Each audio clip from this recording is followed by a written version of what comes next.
What's going on? And welcome to episode 14. My man. Episode 14 of the Rondo with guest host Hugh from Civil FC.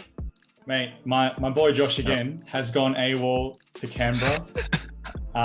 And I got you to come in and keep his seat warm for him. I appreciate it. Thank you so much for doing it. Easy, my guy. Do I look like Josh? If I look like Josh, it's all good then. Close enough. Close enough. That's what we want, bro. Well, you got the fresh Venezia kit going, and I appreciate that. I had to do it, man. I had to do it, bro. Yeah. Love it. I can get you on if you want, don't worry. Yeah. I can get you on. I need the plug. Those are in high demand. Yeah. Say less, man. Say less. I got you, bro. Don't worry about that. Amazing. Well, I think the most obvious place to start today's episode with you is Ballon d'Or. Lionel Messi takes his seventh crown, but the big drama, Lewandowski misses out after last year missing out. Tell me, how do you feel about it? Where do we even begin? To be honest, bro, like, I don't want to sound corny or whatever, but my man was robbed, bro. Like, I woke up this morning thinking that obviously last year he was so close and he deserved it with all his goals and stuff. Yeah. He would definitely get it this year. And then seeing Messi, I wasn't surprised. But for me, obviously for the past, let's say year or so, Messi hasn't really performed to the level I would personally give him a Ballon d'Or for. You know what I mean? Lewandowski has been busting his ass left, right, and center. But yeah, as a striker, sometimes it's a bit hard to be recognized, even though you've got those goals. But yeah, I definitely think it was robbed, man. It was definitely robbed. I mean, interesting, right? Like, I was watching it back, and obviously in his acceptance speech, Messi does mention that he thought Robert Lewandowski should have won last year's Ballon d'Or after France Football cancelled it. The first time that Ronaldo hasn't finished in the top three in 5 years, I think, or something. Or some ridiculously long time. That was shocking. That was shocking in itself. Is it because Messi is just such a big name? You know, like him and Ronaldo are just giants of the game that, you know, they can't be out of contention. You can pretty much, you can say that because like being the devil's advocate, if Lewandowski won, let's just say he won, I'm sure there will be a lot of people saying that, you know, Messi did deserve it because of his legacy. You know, at the end of the day, it is always about the legacy. No matter how bad they play for 1 year, it's about the legacy. You know, same other way around as well.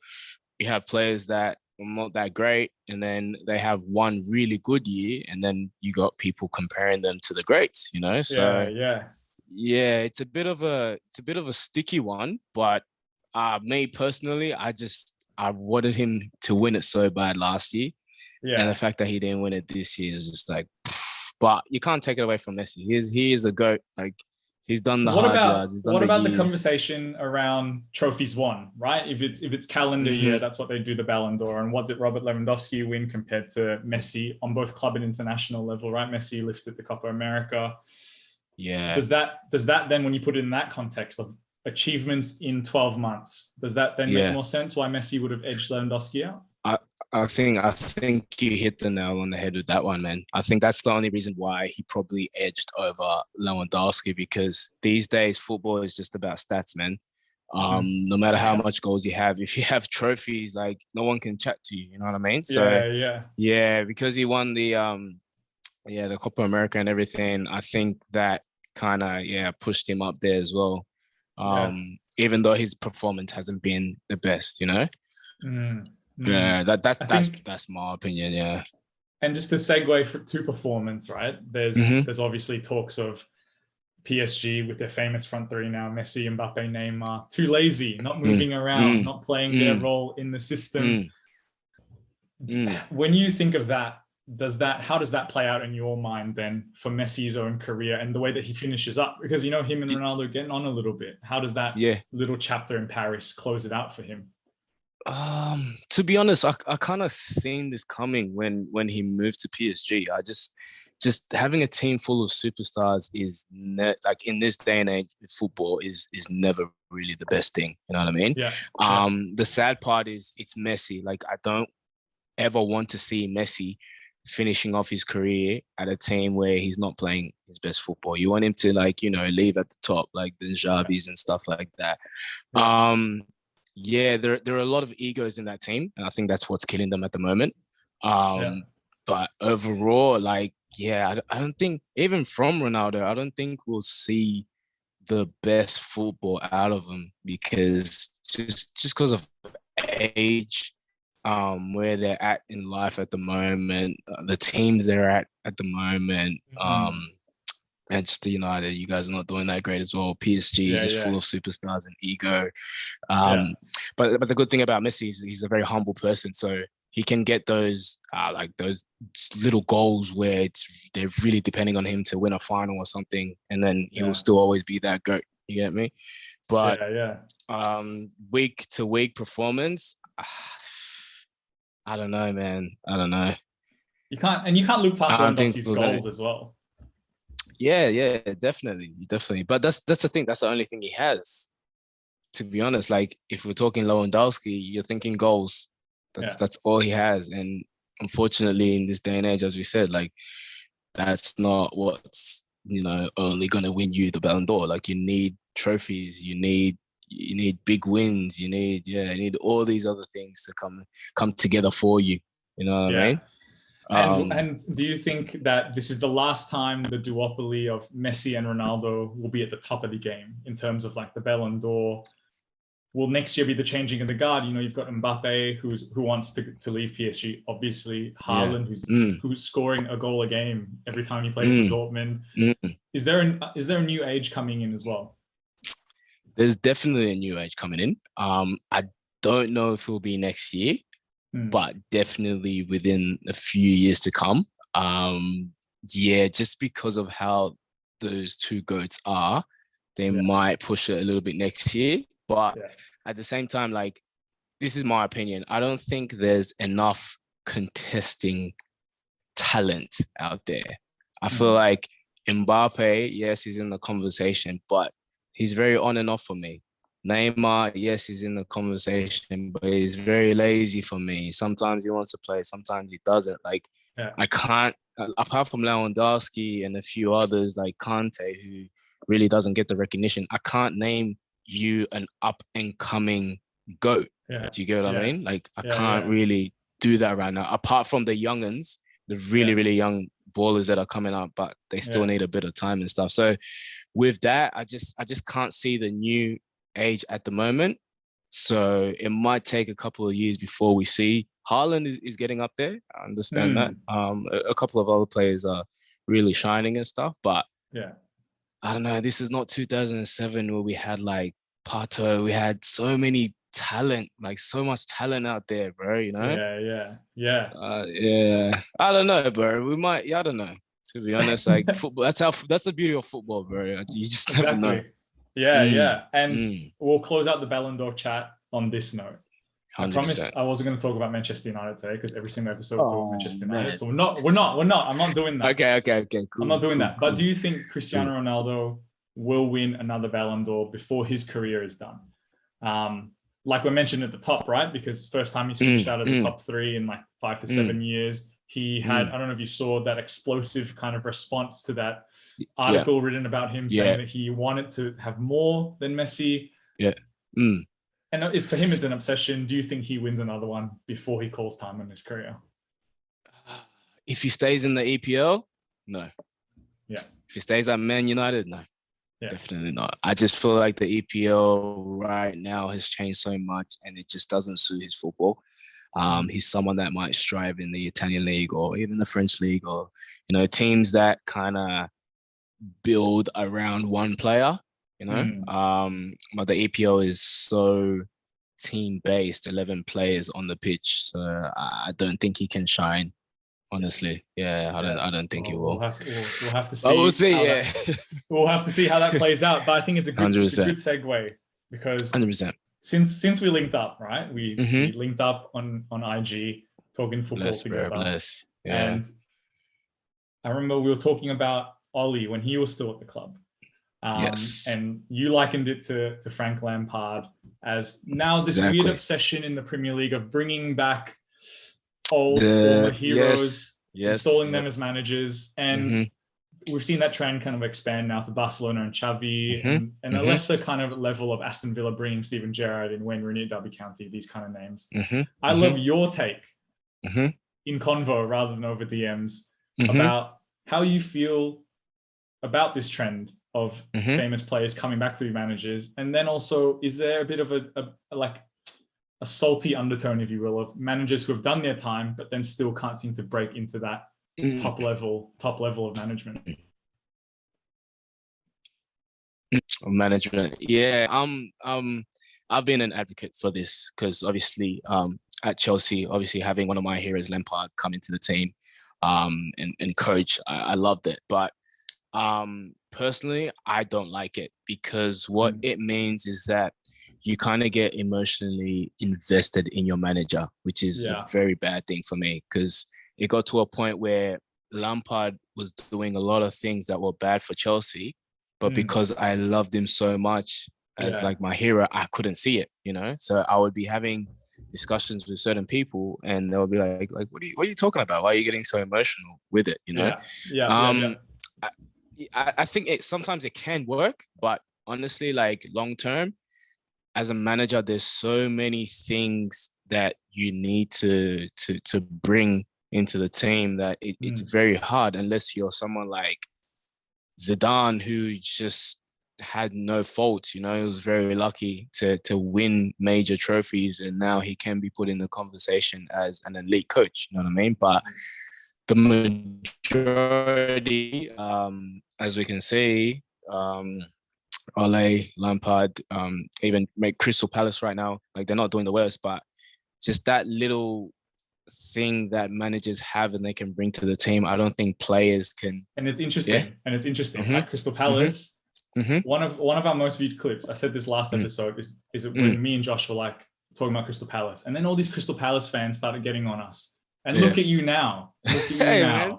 Can't get points from nowhere. Exactly, bro. Where? Yeah, like I'm gonna be honest. Like Lampard had a very good first year, but as a Chelsea fan, I can sit here and say it was luck. Like, any Chelsea fan any true Chelsea fan would tell you that it was luck. He brought in the youth players, and they were quick and sharp, and it was just something different, and it worked. You know what I mean? Yeah. But personally, nah, I don't like especially the heroes. Like the heroes of the team coming in and coaching. I don't like that. Yeah. The nostalgia is the tough thing for me. I remember when Oli came in and we weren't doing terribly when he first came in. We also weren't playing great football. And he beat PSG, like that dramatic win in France to get out into the quarterfinals and stuff. And I remember I was gassed. I was like in the office running around and shit. Like I was just popping off. But because you have that emotional thing of like he scored the winner against Bayern Munich in the that treble winning season, 100%. And all the other important goals that he's done. He's such a fabric of the story of the club, right? 100%. I get what you mean. It's super difficult to remove yourself from that and objectively go, but we aren't playing that great. Even if we finished second last season, it wasn't convincing at times. And sometimes, and I think this is what you're talking about, which is you look for excuses around them to try and explain what's going on, right? To try and explain what's going on. You're like, oh, Harry Maguire sucks, or like Ronaldo. The players aren't doing this. Yeah. But at the end of the day, it's like, it's up to your manager, bro. 100%. Exactly. Yeah, that's a good point. That got me thinking. Like, it got me thinking a lot, because as you said, like, there's a lot of people that are coming in as players, former players, back into the managing role and stuff. So hopefully it's not a trend. And hopefully it turns into a good trend, Yeah, because I think it's interesting when you look at the biggest managers, Pep Guardiola, who obviously his story was promoted from the B team in Barcelona but he used to play for Barcelona. But you look at managers like Klopp and Tuchel as an example of managers that didn't have illustrious playing careers. You can throw Jose into that mix as well. That's a good point, bro. That's a very good point. Tactically brilliant. And then you come into a club and all that you're judged on is what results and trophies have you won before, and then what results and trophies can you bring now. And I think with players that are former players like Frank Lampard, for example, you're going, this guy's won Champions Leagues, Premier League titles, but not as a manager, and you forget not that as a when manager. they come in. Yeah. All the best coaches were meaty players, bro. Yeah. Like, it's a saying, man. If you can't play, coach. 100%. And look at someone like Jose Mourinho, who admitted that he wasn't a good player. The trophies that he's won. Yeah, man, 100%, 100%. Because it's all about man managing. You know, as a player, like you always try and lift your team and fit in the team. But if you can't man manage, sometimes, like back when Mourinho was Mourinho, he was very harsh. Like he had that cutthroat kind of vibe, and that was what was working for him. But I don't think he can do that now. Whereas someone like Pep is a very good managing coach. Like he took Sterling from an average player to one of the best in the world. So there's just a lot. I feel like that what you just said was pretty controversial though, because Sterling was not just an average player. At Liverpool, I'd say he was. He was great. But at Liverpool, there was a reason why Man City invested in him, right? Like he was young at the time as well. I mean, was he 18, 19 when he played? Yeah. Hey man, don't disrespect Raheem. Don't disrespect Raheem like that. That's I can name another player if you'd like, but it's just on the point that Pep is just more of a man managing player. Like he can take players from average to maybe Raheem Sterling wasn't the best example, but maybe like John Stones or something. You know what I'm saying? Like John Stones, not bad. Well, what do you think? What do you think then about Steven Gerrard at Aston Villa? I thought it was an interesting kind of appointment, and obviously he's done good work with Rangers in the Scottish Premier League as well. Do you think it's going to be too much of a step up for someone that in the similar vein carries a big name, right? Like Villa fans would have been excited because it's bloody Stevie G, but Stevie G the player and Stevie G the manager being able to separate the two different people. I think it'll be another story of Frank Lampard. Maybe not as great. I think he'll be okay this year. He'll be decent. He's got them 2 wins, which is really good. But how I see it is that long term. Like I don't see him at Aston Villa for more than 3 years. I don't see him carrying them from an average team to a better team. I see him doing good stuff there, but I don't know. I can't even see him there maybe 2 years from now. And do you reckon he ends up at Liverpool as a coach? Yeah, to replace Klopp. That's a big call. That's a big call. I don't even want to say. You know what? No comment. Oh, you can't believe you copped out. I don't want any. You got him. I don't want any Liverpool fans coming up on me, man. Come on. That's a big one. Honestly, no, never. Hey, Q doesn't want no smoke today. He doesn't want no smoke. I don't want no smoke for Liverpool fans, man. I've copped enough already, man. Oh, that's so good. That's hilarious. Yeah, that's a big call, bro. Like that's a big call. Yeah, well, I'm just thinking, replace Klopp, because Klopp has said that at the end of this current contract, he wants to take a break. Okay. I think that's what my dad's a huge Liverpool fan, so we talk about this a lot. Okay. And so enough. Like in Steven Gerrard, the timing of like a couple of years at Aston Villa, get used to the Premier League, see how he does at that level, and maybe when Klopp goes, it's time for me to leave. A new cycle to begin. Steven Gerrard, the name, but then this is where we talk about, do you bring back legends to do the job? Because of the name, Well, it just depends how well he does at Aston Villa, I guess. If he does decent, the EPL, we do crazy things in here. They'll probably get him back because of his name. But if he's average, I think, he'll just stay in there for a while and then probably end up going back down, man. Or, Damn. So you don't think he's cut out for it? No way. There's not, like, you have to have experience, a lot of experience, and the experience that he has just doesn't cut it. Like I could definitely be wrong, but I just don't see it happening. Like Nuno had one great season, but now where is he at? So it's not easy. It's not easy to coach a Premier League team, man. Yeah. Damn, you're cold-hearted. Very You're tough job. cold-hearted. No time. I'm No time for cutthroat, Stevie. man. No time for Stevie G. No. I was even surprised he came back to Aston Villa. Like, God damn, you are so cold. surprised. That is Yeah, cold. so surprised. So. Well, look, so usually at the end of each episode, Josh and I do our Premier League picks. He's obviously away, so he's going to send his picks through later on. But I thought we would talk it through together, and then you can help me make my picks because I'm getting creamed in this competition. 100%, man. So I'm gonna need a hand to really get this together. Alrighty. Okay, so first game, Newcastle Norwich. Ooh, that's a top one. Two very poor teams at the moment. Yeah. I think it'll be Newcastle for the win. You reckon Newcastle takes it? Newcastle for the win. I'm gonna go. It's tough. I'm gonna go Norwich. Norwich is 3 games on the bounce or something. True. They had a really good game last week as well. Yeah, Timu Puki, who I was backing all season long, hasn't scored until I stopped tipping Norwich, and then he started scoring again. He starts scoring. Yeah. I'm gonna go. I'm gonna go Norwich. I feel like with the whole new management and the money coming into Newcastle and the new team, I feel like they haven't proved that big win yet, and I think they can get it against Norwich. Yeah, I think this game is just on heart. They haven't spent that Saudi money yet. So until January they haven't rolls spent around, it. Then I'll start tipping Newcastle because I want to see that Saudi money in action. You know what I'm saying? So I need to see that. True. We might see them top 5, bro. Yeah. Next game, Leeds Crystal Palace. Leeds Crystal Palace. I think that's a draw. I think it's a draw. Yeah, I think that's a draw. Both two very attacking teams. It'll be an open game, so there will be goals. But at the moment, I don't think one team has enough balls to win it, to be honest. Yeah.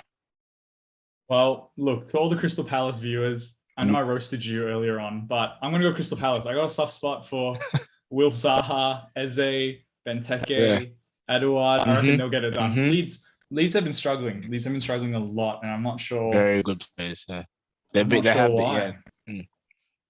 not sure why they're not pulling things, together. Yeah. I just really like Rafinha, so I feel like he'll score like a brace, and then Zaha will score a few. It'll be 2-2. So I'm trying to get the fixtures up here. Okay, cool. Sure, bro. Next one. Southampton, Leicester City. Oh, Leicester have it easy. Yeah, Leicester easy. But they've been a bit up and down though, their form. They have been. The fact that I don't know, Vardy's back scoring. He scored last week. I just feel like he's got a bit of a point to prove. Yeah, he'll get it done easy. Look, Southampton I'm with you too. Yeah, I'm with you. Yeah, Southampton struggled. They got pumped by Liverpool. I'm gonna go Leicester there. Wolves Burnley next game. Wolves Burnley. Oof.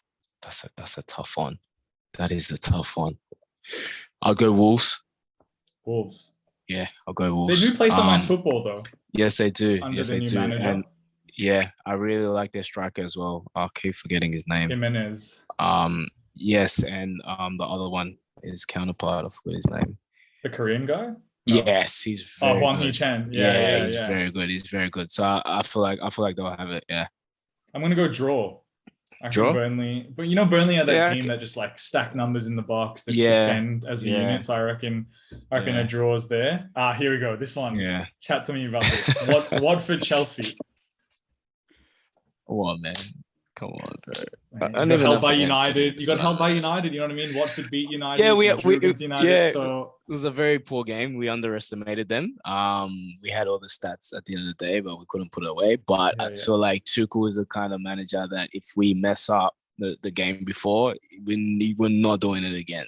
And he's proved that a couple of times again. So I feel like it'll be a big win for us. I feel like we can do a 3-0. I reckon Chelsea get on top. What about, and a quick segue, Lukaku hasn't been playing. You guys have been playing super well in his absence due to injury. Does he come straight back in? How does he fit back into the squad? Yeah, I was actually speaking to my mate last night about this. I feel like Tuchel bringing him in 10 minutes towards the end was a very bad idea. Just because it was Manchester United. He's coming back from injury, and Lukaku is the kind of player that wants to prove a point. So he would have come in, if he put him in, like, let's say 30 minutes towards the end, he would have impacted a lot. I also think Tuchel did that on purpose. I just feel like at the moment Lukaku hasn't been just showing us that he is Lukaku on and off the field. Yeah. So to be honest, I don't think he'll start him. If anything, he'll bring him on like 60th minute towards the end, just to slowly. I think he'll slowly bring him in back into the team because, as you said, we're playing pretty well without him. And be honest, do you prefer the team with him in it or with him out? Yeah, say less. Don't worry. You don't even have to. Yeah, you don't have to answer that. I saw the reaction. I'm not gonna lie. I've been hating on Lukaku for a bit because I bigged him up so much when he first came to Chelsea. Like, I was talking smack to anyone and everyone. So it's a bit disappointing, but we're only a few games in. Yeah. So hopefully. Yeah. I'm gonna clip that bit. Yeah, and people can get on you for that. Next game. Bro. Next game. West Ham Brighton. West Ham Brighton. That's a tough game because Brighton are playing pretty well, and West Ham just coming off a loss. They would want to prove a point. I'd say it's a draw. You're going to draw. Yeah, I'm going to go West Ham. I feel like Brighton don't really. They play nice football. They just don't have that edge, and I think West Ham edge, with Mikel Antonio up front. They just might have that little bit more firepower at home at the London Stadium too. Fair enough. That's going to be a big point. result there. Fair enough. Merseyside derby, Everton, Liverpool. That is Liverpool a cracker, easy. That one. Yeah, Liverpool easy. Liverpool easy, yeah. Everton, no wins in 7. Dominic Calvert-Lewin. They've been shocking. Yeah, they've been shocking at the moment. Liverpool, very easy. I won't be surprised if it's a big scoreline. Yeah. I'm calling it Mo Salah hat-trick. All right. 100%. Yeah. I'll definitely agree with that. Yeah. All right. Moving on then. Aston Villa, Manchester City. Steven Gerrard's first real test against Pep Guardiola. Could be a dicey game. It would be. I'd say it'll be a very tough game, but Man City all the way, man. Yeah. I'm gonna go Man City. Yeah, they don't have it. Yeah. And we know how you feel about Steven Gerrard now. So exactly, man. It's a big test, man. Like a play against the coach. Tottenham, Brentford. Tottenham, Brentford. I think I'm gonna go with Brentford, man. I'm gonna go with Brentford. Be cool then. Yeah. Just because Tottenham didn't play, and they've been pretty poor at the moment. And just the way Brentford play as such an attacking, pressing team, I think they'll catch Tottenham. 100%. Be cool. Yeah, I do love Brentford. I do love Brentford. Yeah, I love watching them. Yeah, they play nice football. I'm gonna go a bit conservative, go for the draw. I think Tottenham is still learning the Conte way. And I think they could get caught out. I don't think they have the right players to play his style, and he'll need to invest January. So I reckon a high scoring draw, Tottenham Brentford. High scoring draw? Yeah. And I can agree with that. Last game of the match day, Man United Arsenal. Mate, this is the one where I back United once more. I'm ready to get hurt again. It's fine.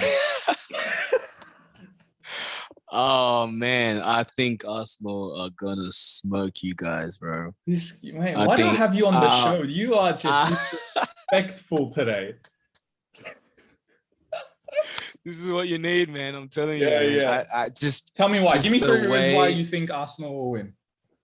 Okay, first of all, to me, Arteta was the coach of the month. I'm not sure if you had a look at our first episode for our podcast. We were kind of speaking on this. Tell everyone, just take a moment. Tell everyone about your show.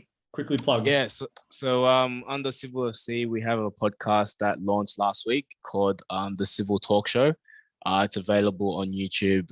If you go into our Instagram, which is civil__FC. The link is in the bio. Go check it out. Love all the support and subscribe to the page. Yes, sir. Yes, sir. Yeah. Easy. So yeah, we were kind of speaking on that. I feel like Arteta has lifted Arsenal a lot from the beginning of the season to now. Arsenal have been playing as a team. We haven't seen that in so long. There's so much passion. There's so much drive. There's so much heart. You know what I mean? I feel like that's what Man United is missing at the moment, even though they have amazing players. Yeah, all right. Calm. And my last reason is just my last reason is just they're just playing really good football. Like apart from Liverpool, which we all knew they were gonna lose. Because Liverpool is such a great team. Yep. They've been playing very well, like very, very well. So it's either Arsenal take the win or it'll be just like a draw, like a low scoring draw or something. Yeah. You know what I mean? Yeah. Like you're a hater. That's what you are. So I'm not a hater. That's I'm just I don't know. I just feel like I've been really I honestly Arsenal is one of the teams that I really dislike. I'm not gonna lie to you, bro. But just this year, like just seeing them very down and then seeing them play good football, like my football fan comes out and my Chelsea hat comes off. So I just like seeing them play. Yeah. Fair enough. So look, I think they'll win. That's the last game of match day 14, but I actually realized match day 15 is also this week. 2 match days in a row. So you have another 2 minutes. We'll go through the match day together. Yeah, the next one as 100%. well. 100%. And look, 100%. we start close to home for you. Opening match day 15, West Ham Chelsea. West Ham. That'll be a big game. Cracker. I'm going West Ham. You're going West Ham? Oh, yeah, 100%, bro. Yeah, I think it'll be a draw. I think it'll be a draw. Yeah, I think it'll be a draw. It'll be a tough game. Okay. Yeah. This is a tough one to pick. Newcastle Burnley. That's a tough one. That's a tough one as well. Burnley for the win. I'm going to go Newcastle. You're going to go Newcastle. 80th minute. True. Yeah. I'm just throwing predictions out there now because it doesn't matter. Wolves Liverpool. Yeah. Liverpool. You can't. It's impossible to pick against Liverpool. Be tight, but I think it'll be like a 2-0 or 1-0. Yeah. True. And those two games are always very tight. Like Liverpool they're always very tight. But just the way Liverpool are playing right now, I don't see any team beating them. Like even us, I'm scared like to play Liverpool. Like they're so good. Yeah. Southampton Brighton. Another tough one, eh? I think that's a draw. That's a draw. I'm going to go Brighton to take the 3 points. Take the 3 points. Watford, Man City. I think that's a draw. Yeah, Man City easy. Man City? Yeah, I think Man City easy, bro. That's a tough one to look past. Leeds United, Brentford. Yeah.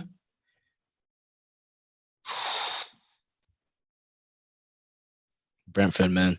Have to go with the bees. Yeah. I'm going Brentford too. I'm going Brentford too. United Crystal Palace.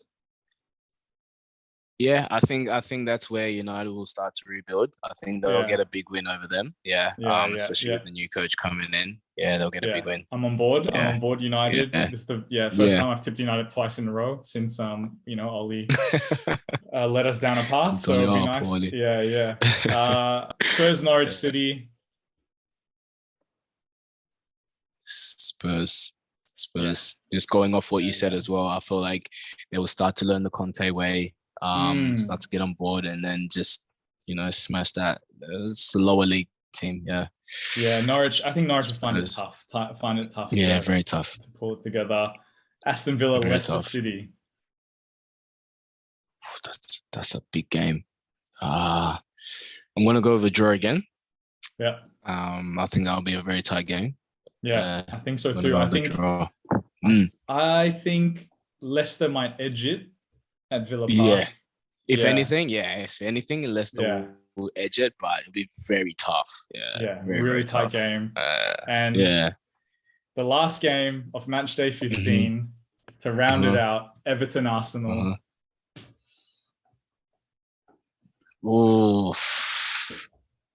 See, the thing is, like, I tipped Arsenal to beat Man United, but if they do, I don't know if they can do it 2 games in a row. Yeah. If that makes sense. What makes you say that? I just feel like as much as I have bigged them up and all, I just feel like that big win over Man United will get in their heads so much that they might come to the next game and underestimate Everton. A bit cocky. Yeah, that's yeah, a bit cocky. That's how I kind of have that feeling. I might not be right, but I kind of have that feeling. So let's say if they do beat Man United, I think they'll lose against Everton.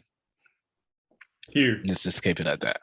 You are my guy. I appreciate you so much for jumping in and doing this with me. Bless, bro. Bless, man. For everyone that's watching, good, bro. We're gonna do Rondo Civil FC content. 100%. So not just the Rondo guest host, but we're gonna be doing content together, which I think we're doing. Are we doing that tomorrow? At the time of tomorrow, bro. Yeah, tomorrow. Exciting. Easy. Yeah, exciting stuff, man. We'll be doing that, wait. And there'll be prizes to be won for your audience. For anyone watching. Anything you like to finish off with? Any controversial opinion? Anything you're looking forward to in the world of football coming up? Not really right now. Right now, I'm just still stuck on the Ballon d'Or, which we've kind of jumped into. I just want to say from my side, bro, meeting you was like one of the best things that happened to Civil FC. So I really, really appreciate everything you've done for us and with us. And yeah, man, let's continue this relationship. I love jumping on, and I've pretty much been chatting to you via DM. So jumping face to face is even better, bro. Yeah, man. No, appreciate it. I really hope we can do this again. Yeah. Say hi to the rest of the boys. I'm yet to meet the rest of the boys. So 100%. One day we'll get everyone together, man. Yeah. We'll have to link up. And look, my highlight today, finding out that you think Romelu Lukaku makes Chelsea shitter. So that will be the title of this video. Man, cut that part out. Amazing. Thank you so much again. I can't lie, man. All good, Ryan, man. Bless you, bro.